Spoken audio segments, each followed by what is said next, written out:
सिर्फ इस वजह से कि उसके अंदर नाकाबिले जमानत दफात जो है वो लगा दी जाए और FIR के बाद रात सारी जो है वो पकड़ धकड़ के लिए जो है वो ढूंढते रहे। तो मैं इनको ये पैगाम देना चाहता हूं कि आपने जितनी FIRों का शौक पूरा करना है आप शौक पूरा कर लें। हमारी आपके साथ तो कोई दुश्मनी नहीं है। हम तो सिर्फ और सिर्फ इंतखाबात मांग रहे हैं। हम सिर्फ और सिर्फ आइन की हाकमियत चाहते हैं। लेकिन यहां पर कुछ ताकतवर हलकों ने यह फैसला किया है कि इमरान खान और उनके साथियों की जुबाबंदी कर दो। चाहे फवाद चौधरी को अलल सुबह मुंह अंधेरे उनके घर से बगैर वारंट उठा के ले जाओ, चाहे आदम सवाती पर तशद्दुद करो, बरहना करो, अज़वाजी जिंदगी से मुतल्लिक उनकी वीडियो उनके खानदान को भेजो, चाहे शहबाज गिल पे तशद्दुद करो, अरशद शरीफ को रास्ते से हटा दो, सहाफियों पर FIR कटो, उनको जेल में डालो, बरहना करो, बुजुर्ग सहाफियों पर तशद्दुद करवाओ। यानी कि पाकिस्तान ने पिछले 9 माह के अंदर वो कुछ देखा है जो शायद किसी आमरीयत के दौर के अंदर भी नहीं हुआ और चुन चुन के उन अफसरान को आज फिर तैनात किया जो 25 मई के सारे जुल्म, तशद्दुद और बर्बरियत के अंदर शामिल थे। तो इनको ये हम पैगाम देना चाहते हैं कि अगर आप आइन और कानून की बालादस्ती को नहीं मानते तो फिर जिम्मेदारी पाकिस्तान की अदलिया के ऊपर आती है। ये अदलिया का काम है, ये उनकी जिम्मेदारी है कि रियासत के हर शहरी के बुनियादी हकूक के ऊपर अमल दरामद करवाना, ये उनकी जिम्मेदारी है। इमरान खान जिनके ऊपर एक कातलाना हमला हो चुका है, उस कातलाना हमले के बावजूद पता है सबको उनकी जान को खतरा है और अब पता चला है कि अल बदर नामी एक दहशतगर्द तंजीम है कोई अफगानिस्तान से, उनको जिन लोगों ने पहले इमरान खान के ऊपर कत्ल की मंसूबा साजी करी थी, उन्हीं लोगों ने। PTI रहनुमा फारूक हबीब मीडिया से गुफ्तगू कर रहे हैं। बुलेटिन में आप इमरान खान की सिक्योरिटी के ऊपर खुद कंप्रोमाइज करवा रहे हैं। इमरान खान 22 करोड़ लोगों की जान है, 22 करोड़ लोगों के दिलों में इमरान खान की मोहब्बत है। इमरान खान पाकिस्तान की बात करता है, उनकी तकालीफ को दूर करने की बात करता है, वापस ले रहे हैं। ये मैं बात वाशगाफ अल्फाज में बता देना चाहता हूं।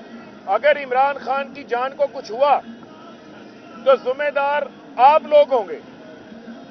और यह भी बता देना चाहता हूं कि इससे आप मुल्क का वो नुकसान पहुंचाएंगे जो पाकिस्तान को आज तक उसका दुश्मन भी वो नुकसान नहीं पहुंचा सका। लिहाजा मुल्क को जोड़ना है, मुल्क को मुत्तहिद करना है। आज आपकी जो लाडली इंपोर्टेड हुकूमत है, जो नलाइके आजम जिसका तोहफा बाजवा साहब हमें दे के गए हैं, खुद वो बाहर चले गए हैं।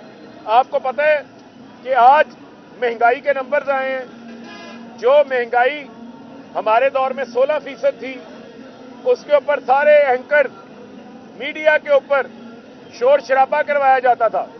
शहबाज शरीफ मगरमच्छ के आंसू बहाते थे, आसिफ अली जरदारी शोर करता था, फजलुर रहमान शोर करता था और राजा रियाज जैसे 20 लोटे कहते थे। महंगाई की वजह से इमरान खान का साथ छोड़ गए हैं। तो भाई मार्च 2022 में 16% थी, आज 33% हो गई है, यानी 100% का इजाफा हो गया है। ना अब राजा रियाज नजर आता है, ना शहबाज शरीफ नजर आता है, ना फजलुर रहमान में अखलाकी जुर्रत है कि वो महंगाई की बात करे। मुल्क को तबाह कर दिया, मुल्क को तबाही के दहाने पे लाके खड़ा कर दिया। लेकिन आप कहते हैं इमरान खान को गिरफ्तार करो, क्या महंगाई कम हो जाएगी? फवाद चौधरी को गिरफ्तार करो, क्या आटा सस्ता हो जाएगा? फारूक हबीब के ऊपर डकैती के झूठे पर्चे काट दो, क्या इससे जो है वो डॉलर सस्ता हो जाएगा? नहीं होगा भाई।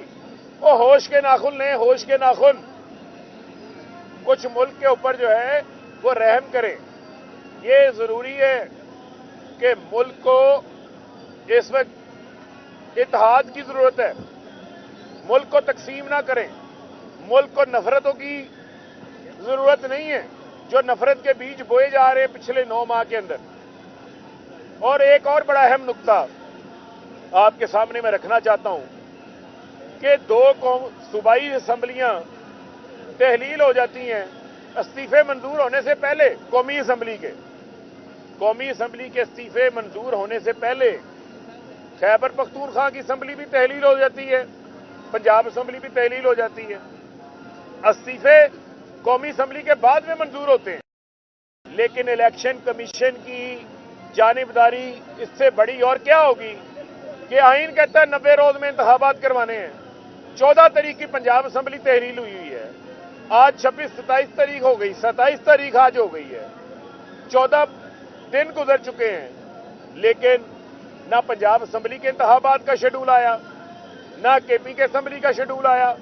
वो ज़िमनी इंतखाबात जिनकी अब कोई वक़्त ही नहीं है, जिसमें नून लीग को, आसिफ अली जरदारी को, फजलुर रहमान को कोई उम्मीदवार नहीं मिल रहा इमरान खान के मुकाबले के लिए, वहां का आज शेड्यूल जारी कर दिया।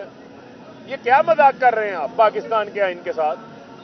फिल फॉर फौरी पंजाब के इंतखाबात का, खैबर पख्तूनख्वा के इंतखाबात का शेड्यूल जारी किया जाए। आपको आइन से रूगर्दानी नहीं करने दी जाएगी। जी अच्छा, बताइएगा कि यहाँ पे सूबाई असेंबली के इलेक्शन हालांकि पहले आप लोगों ने समय इनके नहीं हुए, क्या पाकिस्तान तरीके इंसाफ अगर इलेक्शन कमीशन डेट नहीं देता सूबाई असेंबलियों की, कोई सड़कों पर आने का कोई एहतजाजी तरीका फैसला कर चुकी है? देखिए, बात यह है कि ये अवाम के पास कोई और रास्ता नहीं छोड़ रहे। हम अदालतों में चले गए हैं, अदालतों का हमें एहतराम भी बहुत है। मैंने इसी वजह से अपनी मुअज़्ज़िज़ अदलिया से बड़ी मौदबाना ये गुजारिश की है कि अब उनके ऊपर जिम्मेदारी आन पड़ी है। जब कोई ताकतवर अपनी ताकत के नशे में ये कह रहा है कि मैं आइन को नहीं मानता, कानून को नहीं मानता, मैं इंतखाबात नहीं करवाना चाहता, वो कौन है जो इंतखाबात नहीं करवाना चाहता? कौन है वो जो इतना ताकतवर है, जो अपने आप को आइन और कानून से बालातर समझता है? तो उसको आइन और कानून के नीचे किसने लेकर आना है? क्या हमने जोरे बाजू से लेके आना है? क्या हमने मुल्क के अंदर सड़कों के ऊपर निकल के आना है? या कानून और आइन के लिए हमेशा हाकमियत के लिए अदलिया का दरवाजा खटखटाया जाता है? हमने पटिशनें दायर कर दी हैं, हमने दरखास्तें डाल दी हैं, अब अदलिया के पास मामला है, उनका काम है। हमारी पुरअमन जदोजहद है। हम मुल्क के अंदर अमन चाहते हैं, हम मुल्क के हालात में इस्तेहकाम चाहते हैं। लिहाजा अदलिया से ये गुजारिश है कि आप इंटरवीन करें और जो आइन की अभी तक खिलाफ वर्जी हो रही है उससे इनको रोका जाए और इनको पाबंद किया जाए। माजी में आपने देखा कि मुख्तलिफ मौकों के ऊपर सुप्रीम कोर्ट के भी अहकाम आते रहे, हाई कोर्ट के अहकाम भी आते रहे, उनके अहकाम के ऊपर स्पीकर साहब पंजाब में हलफ लेने भी आ गए थे, उनके अहकाम के ऊपर जो है हुक्मनामा ये भी आ गया था नैब को कि मरियम को बगैर बताए आप वारंट नहीं जारी करेंगे। तो यहां भी हमें इसी किस्म का जो है वो इंसाफ चाहिए जो पहले मिलता रहा है लोगों को। अच्छा फरक भाई, इस वक्त मुल्क में लाखों केसेस पेंडिंग पड़े हुए हैं अदालतों में। क्या वजह है कि सियासती स्टेज पर आगे के सियासतदान आपस में बात नहीं कर सकते, उल्टा अदालतों की तरफ नजरें लगा रहे हैं? अदालतें आम गरीब आदमी को इंसाफ नहीं फराहम कर रही, वो डिले केसेस जा रहे हैं। किस तरह आपके फैसले? देखें, बात यह है, बात सियासतदानों से होती है, चोरों डाकुओं से नहीं होती। वो भाई जिनके पापड़ वाले, फलूदे वाले, जाली अकाउंट वाले मर रहे हों, उन्होंने उनको बचाना है। आपने देख ही लिया, इनको तो फैटफ के बिल के ऊपर भी अपना एनआरओ याद आ गया था। ये एनआरओ 2 ज़दा है। ये जो 13 जमातों का इत्तेहाद है, इसको जिस एलसी ने जोड़ा हुआ है वो एनआरओ 2 है। वो जो करप्शन तो सबने की है, वो कहते हैं ना, इस करप्शन के साए तले ये जरदारी, शहबाज, फजलुर रहमान सब एक हैं। जफर भाई, ये बताइएगा कि केपी की सिक्योरिटी वापस ले ली है, पंजाब सिक्योरिटी वापस लेने की बातें भी कर रहे हैं, तो क्या पंजाब की सिक्योरिटी को भी अगर वापस ले ली गई तो खान साहब यही लाहौर में क्याम करेंगे? देखें, खान साहब कहाँ क्याम करेंगे, कहाँ नहीं करेंगे, ये तो वक्त बताएगा। अभी उनके डॉक्टर्स ने भी उनका जो है वो चेकअप उनका ड्यू है, लेकिन अभी वो यहीं पे हैं। लेकिन मुझे आप ये बताएं, सिक्योरिटी विड्रा करनी है, किस मकसद से करनी है। इस टाइम अगर किसी की जान को खतरा है तो इमरान खान की जान को खतरा है, किसी और की जान को खतरा नहीं है। लिहाजा हम तो अभी भी जो मौजूदा सिक्योरिटी है इसके इंतजाम से भी मुतमिन नहीं है, हमारा अदम एतमाद है। फिर वजीर वज़ारत दाखिला में एप्लीकेशन क्यों नहीं देते? वो खुद कह रहे हैं कि क्योंकि जो साथ मुझे ये बताएं, मुझे सिर्फ ये बताएं, आपका सवाल मैं समझ गया हूं। मुझे सिर्फ ये बताएं कि एक सियासी जमात के लीडर जो चारों सूबों के अंदर जिनकी जमात है, मकबूलियत है, साबका वजीर आज़म है, अब वो दरखास्तें उठा के फिरें जगह जगह। यहाँ ये रियासत की जिम्मेदारी है कि अपने शहरियों की जान माल का तहफ़्फ़ुज़ उन्होंने करना है। सबसे ज़्यादा जो सिक्योरिटी रिस्क है, जो जान को खतरा है, वो इमरान खान की है। तो लिहाजा ये एक मुज़हका खेज बातें हैं, जो ये करता है और जो ये नहीं करता वो अपनी जिम्मेदारी से राह फरार इख्तियार कर रहा है। लेकिन बड़ा अहम किरदार अदा करते रहे हैं पिछले दिनों में भी कि मामला किसी तरह फामो तफहीम से हल हो जाए। लेकिन गुज़िश्ता रोज उन्होंने सहाफ़ियों से मुलाकात में कहा कि मैंने ये मुतालबा किया बड़े लोगों से कि आप हम फौरी का जो मुतालबा है, फौरी इलेक्शन है वो निकाल दें, फौरी लफ्ज़ निकाल दें, इलेक्शन की डेट दे दें 2023 में ही। लेकिन अभी तक किसी किस्म की सुनवाई नहीं। आपको लगता है 2023 में इलेक्शन हो जाएंगे? सदर साहब के बकौल भी इसका मतलब ये है कि सदर साहब जो है वो ज़्यादा सेंसिबल सोच रखते हैं और वो कौमी मुफाद की बात कर रहे हैं, और जो उसका मुस्बत जवाब नहीं दे रहा उनकी एवेल्यूएशन फिर अवाम को करने दें।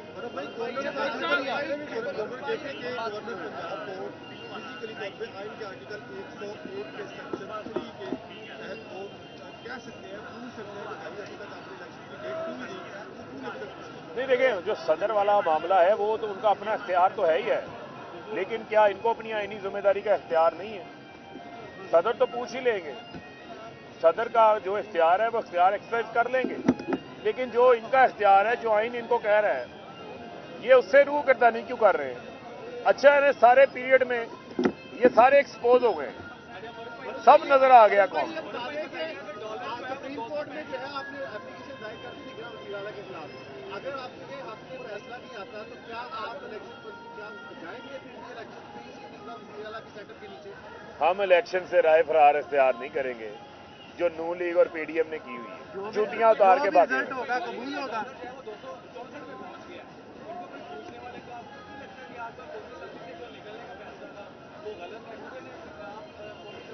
हमें तो ये पता था, बताया गया था कि डार साहब आ गए हैं और डार साहब की जो डार्लिंग डॉलर है वो 200 से नीचे आ जाएगी, लेकिन ये पता चला डार साहब की डार्लिंग जो है डॉलर वो उनसे नाराज हो गई है, और उस डार्लिंग की जो नई डार्लिंग है, जो डार साहब की डार्लिंग डॉलर थी, उस डॉलर की जो नई डार्लिंग है वो IMF बन गई है।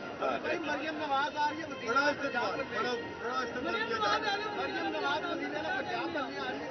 क्या बनने आ रही है? वज़ीर-ए-आला पंजाब बनने